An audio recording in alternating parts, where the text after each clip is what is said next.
Madame, Monsieur, bonjour et bienvenue dans le JT, le rendez-vous quotidien d'actualité juridique du groupe Revue Fiduciaire. Voici les titres de ce lundi 19 octobre. Impôt sur le revenu, forfait social et liquidation amiable. C'est donc l'impôt sur le revenu qui ouvre cette édition. Le mode de calcul de la décote bénéficiant aux contribuables ayant des revenus modestes serait modifié afin d'augmenter son montant et de diminuer l'impôt dû. La décote applicable sur les revenus de 2015 serait donc plus avantageuse pour les contribuables. Le plafond de la décote est déterminé en fonction de la situation de famille du contribuable, seul ou en couple soumis à une imposition commune, à compter de l'imposition des revenus de 2015. La limite d'application de la décote serait relevée à 1 165 € pour les célibataires et à 1 920 € pour les couples. Par ailleurs, la décote serait calculée non plus sur le montant total de l'impôt brut, mais sur les 3/4 de l'impôt brut.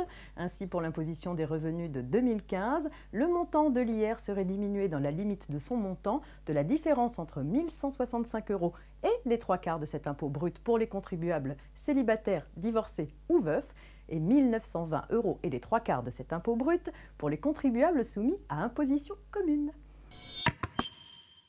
On poursuit avec le forfait social. Les employeurs de 10 salariés et plus doivent verser le forfait social au taux de 8% sur les contributions patronales de prévoyance complémentaire qui sont exonérées de cotisations de sécurité sociale mais soumises à la CSG. Le seuil d'assujettissement au forfait social devrait être porté à 11 salariés et plus. Les employeurs de 10 à moins de 11 salariés ne devraient donc plus être redevables du forfait social sur les contributions patronales de prévoyance complémentaire.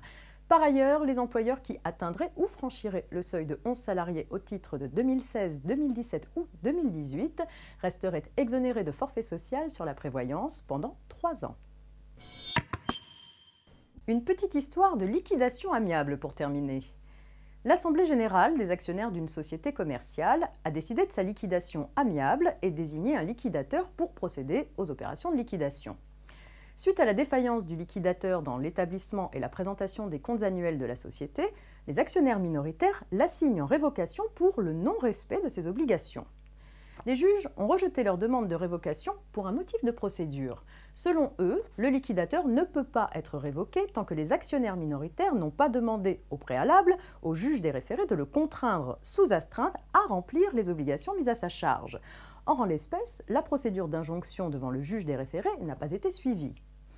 La Cour de cassation a censuré cette analyse. La demande de révocation du liquidateur n'est pas conditionnée par la saisine préalable aux fins d'injonction du président du tribunal statuant en référé. C'est la fin de ce JT, excellent début de semaine à tous et rendez-vous demain.